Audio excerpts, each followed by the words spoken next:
Mistress Vania Changes Jobs. Episode 16.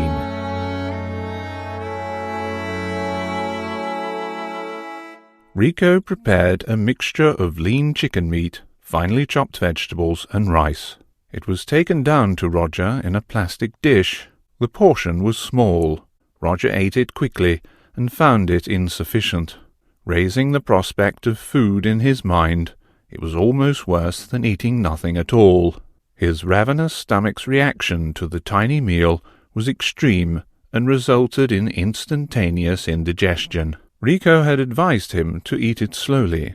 This would make it last longer, aid digestion, and allow him to enjoy it. It was advice that he did not follow. Later he regretted not listening to her. Riko's attitude to Roger was to liken him to a new pet animal. There was excitement at bringing him home, watching him adapt and react to his new environment, followed by a more constant fascination in place of the initial buzz. Riko was sure most of her pet animals had greater underlying intelligence than that possessed by Roger. "He eats like a pig," said Riko, as she returned from the cellar to meet Mistress Vania's inquiring look. "And he doesn't listen to anything I tell him. If he was a pet dog, I would return him to the pet store and ask for a replacement." "We may yet do that," said Mistress Vania, as she read news articles on her tablet computer. "I am starting to wonder if there is any point to this exercise. It troubles me that Roger exists in a world and is yet so useless and shiftless. Because my services are so exclusive, my clients all had one thing in common. They had money, and none of it was inherited money. They were all self-made. That means they were intelligent and capable. Roger is neither." "He is the lowest level," agreed Riko. "He is like the animals. He can be trained, but he can never know." "I hope you are wrong," said Mistress Vania. "Otherwise this whole enterprise may be pointless. He seems to thrive on the novelty of what he considers a new experience. He is defiant." "He is a defiant puddle," said Riko. "There is much area to his defiance, but no depth." "We are overcomplicating everything," said Mistress Vania. "Put simply, we have never dealt before with someone this lazy and stupid. What worries me even more is that there are equally lazy and stupid people who are thin. These characteristics are not deterministic. How can I break his will to be fat if I don't understand it?" This last thought worried Riko. It was a worry that permeated her usually positive attitude. Today her mistress was looking much less of a dominatrix and more like a regular woman.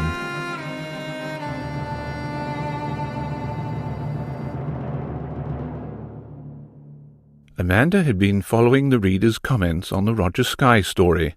None of the comments were encouraging. They were instead split evenly into two camps. The first being that no one cared if Roger had gone missing, or even if he might have had his organs stolen. The rest of the comments theorized on specific details of how he might have been murdered. This gave Amanda a clue. She had known from Hank that Roger had some kind of sales assistance experience, and that he potentially sold electrical goods. After that, Hank's knowledge became characteristically thin. Roger's work colleagues made up some of the comment writers. Through the usual channels of social media, she was able to identify the actual store that employed Roger. A quick phone call to the store manager established that Roger would not be missed. They would have fired him some time ago, but there was a fear he would make good on his threat of bringing a claim of unfair dismissal and discrimination because of his weight problem. This had spooked his employer, who had instead tried to restrain him and give him more interesting duties. This created resentment in the other employees because they saw this as reward for bad behavior and someone subverting the system for their own benefit. Overall, this had become a huge headache for the store manager, who had just hoped Roger would find another job. It was just like Roger not to have the courtesy to tell him that he had left one employment for another. The Hupton Shufti Standard had a reception, but no receptionist. It had a bell and a sign that said, "Ring if reception is unattended," which it invariably was. No one ever visited the Hauptenschulte Standard in person. There were plenty of emails and regular post. The local residents stayed away from the office. So Amanda jumped at the sudden interruption to the silence of the office. Someone was ringing the bell. She might have imagined it, but it rang again, twice in succession. She walked the short corridor to reception to find a man doing press-ups in the waiting area. It was Inspector Rake. He was fitted out in another cheap suit, and the seat of his pants was shiny with wear. At the sound of her footsteps, he increased the speed of his press-ups and affected an exaggerated way of breathing. "Can I help you?" asked Amanda, knowing this was unlikely, but asking anyway. "As you can see by my effortless workout, I am amazingly virile," said Rake, through panting breath. "Fascinating," said Amanda, annoyed. "Did you come here for a reason, or did you just drop by to show off?" "Yes," said Rake ambiguously, propelling himself to a standing position. "I came to apologize." "Apologize?" asked Amanda, slightly surprised. "Apologize for what?" There were so many possibilities. "The other day," said Rake, taking a step closer and still breathing hard from the exercise, "I did not realize that you were so sensitive about your lesbianism. It is better to speak in metaphors. In cases like yours, to be direct is to be impolite. Girl-on-girl attraction, as I should now say, is a journey." "Call it whatever you like," said Amanda. "I'm not a lesbian, and the only person here who is turned on by lesbians is you." "I understand," said Rake. "I very much doubt that," said Amanda. "Judging from your previous conversation and this one, a wash-basin of custard would have a better understanding of the world." "Custard," repeated Rake. "That's very erotic. Can you say it again?" "Custard?" said Amanda, not meaning to say the word again. "What are you talking about?" "Hauptenschulte has a tattoo club," explained Rake. "There's an all-ladies chapter. I often get asked to be on the door, keep out the onlookers, any hopeful men. Each meeting has a different theme. Last year it was custard. Warm, sweet, creamy custard, poured over their inky bodies. I think you'd fit in there. There are women who prefer the company of other women, more so than the company of men. Do you have any tattoos yourself?" "No," said Amanda. "Let me assure you that I'm never too busy to write a piece on how sleazy the Hauptenschulte police force have become. I'm sure your media department would be impressed." Amanda thought a direct threat was just what Rake needed. "Yes," said Rake, without necessarily showing any indication of understanding. "Our media liaison department is off sick this week, laid up after a hernia operation." "If you're going to be odd," said Amanda, getting out her phone and setting it to record audio, "and you refuse to leave, I might as well interview you. We ran a story on the disappearance of a man called Roger Skye. Are you currently investigating his disappearance? I tried to call your media section, but the phone rang out and I was returned to the switchboard, who put me through to the same number that rang out again."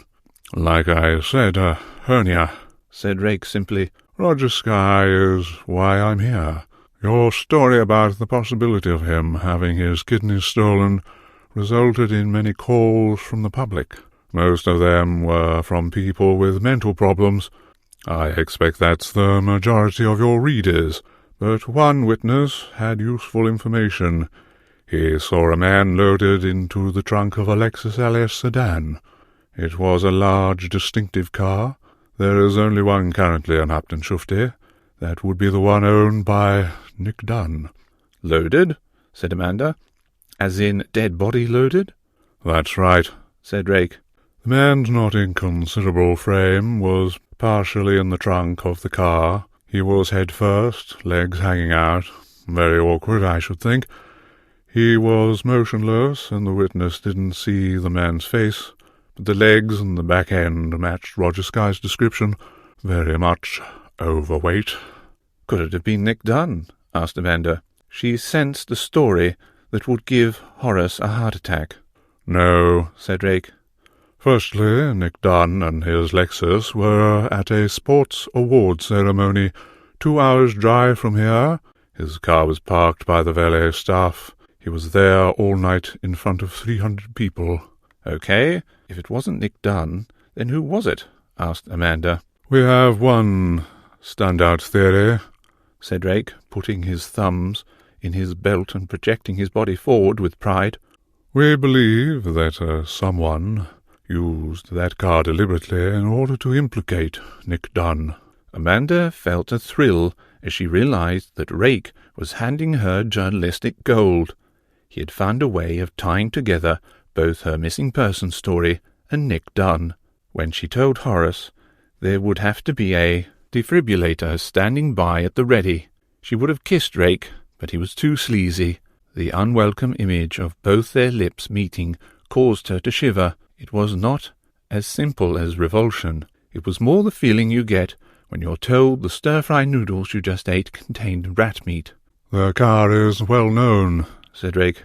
It has been the talk of the town. I would not have thought it possible. Lexus was not a brand that excited the public imagination, but now I see schoolchildren giving one another Lexus tattoos with permanent marker. The witness who contacted us approached the car thinking it was Nick Dunn. It must be intentional to implicate him, because no one in their right mind would use a Lexus in Upton Shufti to do anything covertly. Who is the witness? Asked Amanda, starting to take notes. Did he see who was driving the car? He's a well-known man in the community, said Rake. A local business owner. I have every reason to believe his information is accurate. There were 2 women trying to find a way of getting the man into the trunk. One was a Caucasian woman in her 40s, long black hair, medium build, height around 5 feet 8 inches. With her was a woman of Asian appearance, possibly Japanese, 5 feet tall, also very long black hair. She was dressed very formally, like for a night out, black dress and heels. The witness was more interested in the prospect of meeting Mick Dunn than the guy in the trunk. Amanda was taking down notes, while also recording. Did the witness ask why the guy was in the trunk? Asked Amanda. Yes, said Rake, consulting his own notes. He was given a plausible explanation. They said he was making a YouTube video. Yeah, agreed Amanda, nodding. I could see how that would make it seem almost normal. We need your help, said Rake. Since you are the press in Upton Shufti, we need an article asking for information from the public. In particular, the sighting of either of these 2 women, as described, or any car fitting the description of the Lexus. The fact that the car is identical in model and colour to that of Nick Dunn, we believe, is significant. You can use the Nick Dunn angle to boost interest. If the people of Upton Shufti believe someone is trying to frame Nick Dunn for kidnapping, that will get the public's attention. It will send them apoplectic, said Amanda. We got 20,000 people responding to our competition to guess Nick Dunn's favourite curry recipe. First correct draw entry wins a curry at Nick Dunn's favourite restaurant. How are the people voting? Asked Rake. I took a look at the first few hundred responses, said Amanda. It's a close 60-40 split between Indian and Thai. Tikka masala seems to be the favourite. Good choice, said Rake. Can I buy you a curry tonight? I know a good restaurant. I find you a very strange man, Detective Rake, said Amanda, distractedly making notes on her shorthand pad. Far too strange for me to get to know you socially. Why don't you try internet dating?